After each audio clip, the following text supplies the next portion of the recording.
Assalamualaikum warahmatullahi wabarakatuh. Selamat pagi anak-anak. Bagaimana kabar kalian hari ini? Alhamdulillah, semoga dalam keadaan sehat walafiat ya. Oke, adakah yang belum sarapan hari ini?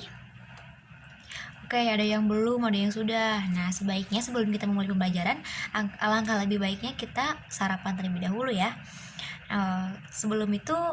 Sebelum mulai pembelajaran, kita baca doa terlebih dahulu.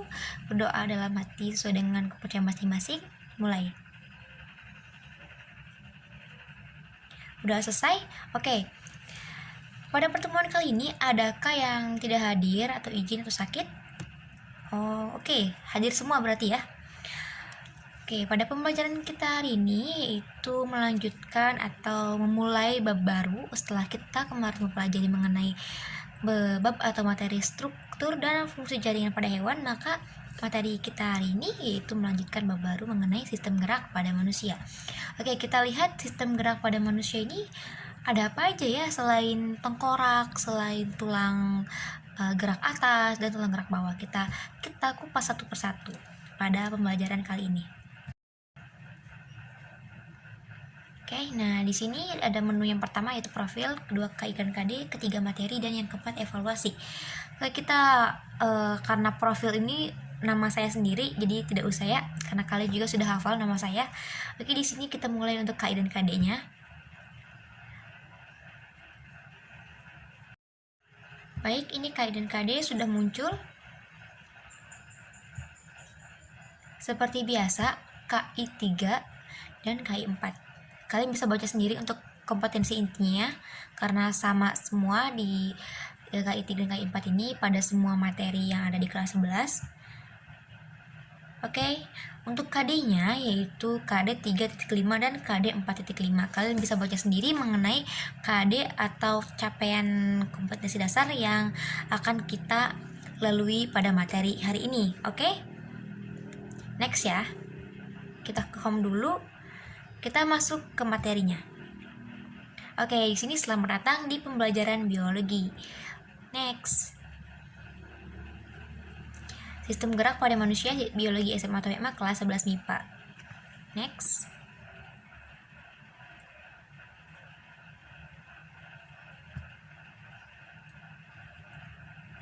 Ya. Oke, di sini ada rangka tubuh manusia. Ada tampak dari depan dan ada tampak dari belakang. Nah, kita akan mengupasnya satu persatu pada pertemuan kali ini. Oke, next. Oke, masuk ke sistem gerak.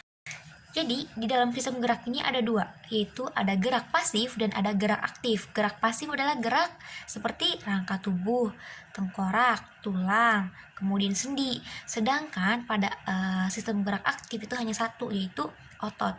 Kita lihat yang pertama di sini ada rangka tubuh. Nah, rangka tubuh ini atau rangka manusia ini merupakan alat gerak pasif yang akan digerakkan oleh otot. Nah, fungsi untuk apa? Fungsi dari rangka ini dia memberi bentuk dan postur tubuh, kemudian melindungi organ-organ yang lunak, penyangga berat badan, tempat melekatnya otot rangka, dan juga pembentuk persendian. Nah, oke. Ini merupakan rangka tubuh pada manusia. Next. Ya. Masih pada rangka tubuh manusia. Nah, uniknya di rangka tubuh ini dibedakan menjadi dua lagi nih. Ada rangka apendikular dan ada rangka aksial. Nah, pada rangka aksial ini dia berfungsi untuk membentuk poros atau sumbu tubuh. Nah, seperti di mana? Seperti tulang tengkorak, tulang belakang, tulang dada, dan tulang rusuk. Oke. Nah, kemudian yang kedua ada rangka apendikular. Dia merupakan rangka pelengkap atau rangka anggota gerak, entah itu anggota gerak atas, entah itu anggota gerak bawah. Nah, dia terdiri dari tulang anggota gerak atas, tulang pinggul, tulang anggota gerak bawah.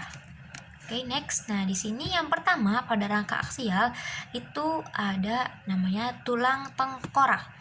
Nah, seperti pada gambar di sebelah kanan, tulang tengkorak ini berfungsi melindungi otak, organ pendengaran, dan organ penglihatan. Nah, terdiri atas tulang kranial atau tulang tempurung kepala. Ini tulang tempurung kepala. Kemudian ada tulang fasial atau tulang wajah. Nah, ini tulang wajah ini terdiri dari dahi, baji, tulang air mata, hidung, pipi, dan lain-lain. Oke, next. Masih pada rangka aksial.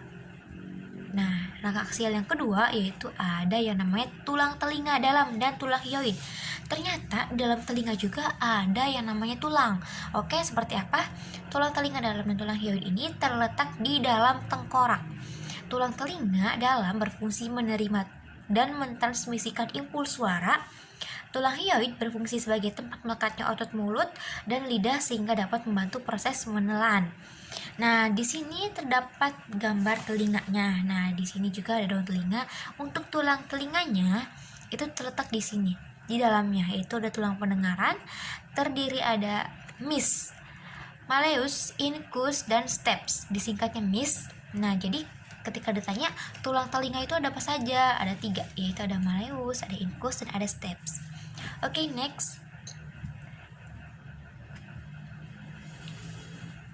Ya, yang ketiga ada tulang belakang atau columna vertebrae. Dia berfungsi untuk menopang kepala dan bagian tubuh lainnya, kemudian melindungi organ dalam tubuh, kemudian tempat melekatnya tulang rusuk dan menentukan sikap tubuh. Oke, gambar pada tulang belakang ini seperti ini ya. Ada ruas tulang belakang, ruas punggung, pinggang. Oke, next. Masih pada rangka aksial atau rangka sumbu tubuh. Nah, di sini yang keempat ada tulang dada atau sternum dan tulang rusuk atau kosta. Nah, berfungsi melindungi paru-paru dan juga jantung. Tulang dada terdiri atas 3 bagian, yaitu ada manusbrium sterni. Nah, ini merupakan manusbrium sterni atau kepala tulang dada. Kemudian ada corpus sterni atau badan tulang dada, dan juga ada tajuk pedang atau processus xiphoid. Sedangkan tulang rusuk dibedakan menjadi 3 macam, yaitu ada tulang rusuk sejati. Nah, ini tulang rusuk sejati berjumlah 7 ruas. Kemudian ada tulang rusuk palsu berjumlah 3, dan ada tulang rusuk melayang berjumlah 2. Nah, seperti pada gambar samping ini ya. Oke, next. Memasuki rangka apendikular. Oke, yang pertama ada anggota gerak atas, terdiri atas humerus, tulang pangkal lengan. Nah, ini merupakan humerus, tulang pangkal lengan. Kemudian ada radius atau tulang pengumpil, ada ulna, tulang hasta, ada karpal, tulang pergelangan tangan. Kemudian ada metakarpal, tulang telapak tangan, dan ada phalanges atau tulang jari tangan. Nah, kalian harus bisa membedakan mana humerus, mana radius, mana ulna. Nah, caranya gampang ya, tinggal kita melihat saja perbedaan dari letaknya. Oke, next. Nah, itu dia anggota gerak atas. Untuk selanjutnya yaitu ada apa? Coba tebak. Ya, atau gelang bahu. Gelang bahu atau pectoral ini merupakan persendian yang menghubungkan lengan dengan badan. Nah, terdiri atas tulang skapula. Nah, ini merupakan tulang skapula atau tulang belikat, dan ini tulang klavikula atau tulang selangka. Ingat, selangka, klavikula, spakula, belikat. Oke, next. Ya, ada gelang panggul yang selanjutnya atau pelvis, berfungsi menyangga berat tubuh dan melindungi bagian dalam rongga pelvis. Terdiri atas ilium, tulang usus, ada pubis, tulang kemaluan, dan ischium, tulang duduk, seperti pada gambar di samping. Nah, ini merupakan gambar dari gelang panggul pada manusia. Oke, next. Ya, selanjutnya masih pada rangka apendikular, yaitu pada anggota gerak bawah. Kita lihat anggota gerak bawah ini terdiri atas femur, tulang paha, tibia, tulang kering, kemudian ada fibula, tulang betis, patella, tulang temburung lutut, tarsal, tulang pergelangan kaki. Jika pada tangan atau anggota gerak atas itu karpal, maka pada anggota gerak bawah disebutnya tarsal. Itu perbedaannya. Kemudian ada metatarsal, tulang telapak kaki, dan ada phalanges, tulang jari kaki. Jadi perbedaan antara gerak atas dan gerak bawah itu dari penamaannya. Anggota gerak atas itu karpal, sedangkan anggota gerak bawah dinamakan tarsal. Oke, ini merupakan gambar dari anggota gerak bawah. Selanjutnya, memasuki persendian atau artikulasi. Persendian ini merupakan hubungan antara dua tulang atau lebih, baik yang dapat digerakkan maupun yang tidak dapat digerakkan. Nah, strukturnya ada apa aja? Ada ligamen yang berfungsi mencegah pergerakan sendi secara berlebihan dan membantu mengembalikan tulang ke posisi asalnya. Kemudian ada kapsul sendi, yaitu struktur tipis kuat untuk menahan ligamen. Kemudian ada cairan sinovial, yaitu cairan pelumas agar gerakan berjalan lancar, halus, dan tidak menimbulkan rasa nyeri atau sakit. Selanjutnya ada tulang rawan hialin. Dia terdapat di ujung tulang sebagai bantalan sendi agar tidak nyeri saat bergerak. Kemudian ada bursa. Dia berupa kantung tertutup yang dilapisi membran sinovial. Oke, selanjutnya ada sistem gerak aktif. Nah, ini sudah memasuki sistem gerak aktif, yaitu pada otot. Kita lihat ya, otot adalah komponen terpenting dalam tubuh makhluk hidup. Tanpa otot, tubuh tidak akan bisa bergerak. Otot mempunyai banyak subbagian di dalamnya, yaitu untuk membantu proses gerak pada otot. Oke, next. Nah, di sini terdapat fungsi dari otot. Nah, fungsi otot ini dia sebagai pergerakan, kemudian untuk menopang dan mempertahankan postur tubuh, kemudian untuk mempertahankan suhu tubuh, dan juga untuk menghasilkan panas dari proses metabolisme. Oke, next. Nah, ini memasuki jenis-jenis otot. Itu ada otot polos, otot lurik, dan otot jantung. Bagaimana perbedaan dari ketiganya? Kita lihat pada tabel selanjutnya. Next. Ya. Nah, ini dia tabel perbedaan dari otot polos, otot lurik, dan otot jantung. Nah, terletak pada ciri-cirinya, yaitu yang pertama pada letak. Pada letak itu otot polos dia terletak di organ dalam, kelenjar, dan pembuluh darah. Sedangkan otot lurik dia melekat pada tulang, sedangkan otot jantung dia terletak di dinding jantung. Nah, untuk inti selnya, untuk otot polos ini dia satu letak di tengah, kemudian otot lurik banyak letak di tepi, kemudian inti sel itu banyak letaknya di tengah. Selanjutnya pada bentuk. Otot polos ini dia berbentuk seperti gelendong atau bulir padi. Kemudian yang kedua, otot lurik ini berbentuk serabut tidak bercabang. Dan yang ketiga, otot jantung dia berbentuk serabut bercabang. Untuk kecepatan responnya, otot polos dan otot jantung ini dia kecepatannya lambat. Sedangkan kecepatan respon dari otot lurik dia kecepatannya cepat atau tidak lambat. Selanjutnya ada kemampuan kontraksi. Nah, di sini kemampuan kontraksi ini otot polos dia kemampuan kontraksinya lambat. Sedangkan otot lurik dia kemampuan kontraksinya sebentar, dan otot jantung kemampuan kontraksinya itu sedang. Oke, selanjutnya untuk cara kerjanya, yaitu ada untuk otot polos ini dia bekerja secara involuntir. Nah, involuntir, kemudian sedangkan otot lurik ini dia bekerja secara voluntir. Sedangkan otot jantung sama dengan otot polos, yaitu involuntir.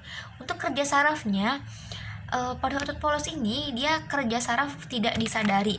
Sedangkan otot lurik atau otot rangka itu tuh kerja saraf disadari. Sedangkan otot jantung itu tidak disadari. Nah, selanjutnya yang terakhir yaitu terdapat atau letaknya. Dia terdapat, otot polos ini terdapat pada lambung, uterus, pembuluh darah, kemudian rahim, dan kantung urin. Sedangkan pada otot lurik dia melekat pada rangka. Dan juga otot jantung dia melekat atau terletak di dinding jantung. Oke, kita kembali ke home. Nah, untuk setelah kita menyelesaikan materinya, kita ikuti kuis atau evaluasi terlebih dahulu ya. Kita coba klik evaluasinya. Ya, sudah muncul. Di sini evaluasi yang pertama. Fungsi otot tubuh manusia adalah, coba tebak apa? Apakah sebagai gerak pasif, atau tempat pembentukan sel darah, atau tempat menempel pembuluh darah, atau untuk menopang dan mempertahankan postur tubuh? Atau gimana? Jawaban yang benarnya adalah, kita coba satu persatu ya. Fungsi otot tubuh manusia. Ini kan otot, berarti otot adalah alat anggota gerak aktif. Berarti jawaban A salah. Kalau untuk tempat pembentukan sel darah, benar nggak ya? Kita coba. Sepertinya bukan. Coba aja deh. Oke. Wah, jawabannya salah. Oke, kita baca lagi soal ulangnya. Di sini, fungsi otot tubuh manusia adalah, oke, kita coba. Bismillahirrahmanirrahim. Jawabannya kita coba yang D. Ya, jawabannya benar. Jadi fungsi otot tubuh manusia itu yaitu untuk menopang dan mempertahankan postur tubuh. Oke, next. Nah, di sini yang soal nomor 2 yaitu perhatikan fungsi sistem organ berikut. Yang pertama, menyimpan vitamin B1, yang kedua menyimpan energi dalam bentuk lemak, yang ketiga menyimpan garam, mineral kalsium, yang keempat membentuk sel darah merah. Nah, pertanyaannya, hal yang bukan merupakan fungsi sistem rangka ditunjukkan oleh nomor, kita coba nomor 3. Jawabannya salah. Oke, kita coba nomor 2. Jawabannya salah juga. Oke, kita baca ulang soalnya. Hal yang bukan merupakan fungsi sistem rangka ditunjukkan oleh nomor, menyimpan energi dalam bentuk lemak itu benar. Dia merupakan fungsi dari sistem rangka. Menyimpan garam, mineral kalsium juga benar. Dia merupakan fungsi sistem rangka. Membentuk sel-sel darah merah juga benar. Dia merupakan fungsi sistem rangka. Sedangkan pertanyaannya adalah hal yang bukan. Jawabannya berarti A. Benar nggak ya? Oke, benar. Berarti jawabannya adalah untuk menyimpan vitamin B1 karena dia bukan merupakan fungsi sistem rangka. Baik, karena materi sudah habis, adakah yang bisa menyimpulkan pada pembelajaran kita hari ini? Ada yang mau? Siapa? Boleh, Randy? Ya, silahkan Randy. Ya, betul. Jadi, pembelajaran kita hari ini yaitu mengenai sistem gerak pada manusia. Sistem gerak pada manusia dibedakan menjadi 2 macam, yaitu ada gerak aktif dan ada gerak pasif. Gerak aktif ini terdiri atas otot dan gerak pasif terdiri atas rangka, tulang, dan persendian. Oke? Ibu rasa cukup sampai di sini. Jika ada yang ingin bertanya untuk lebih lanjutnya, kita pindah ke WhatsApp group. Untuk pembelajaran minggu selanjutnya, kita memasuki ke gangguan pada sistem gerak dan juga teknologi pada sistem gerak. Oke, see you next time. Semoga bermanfaat. Wassalamualaikum warahmatullahi wabarakatuh.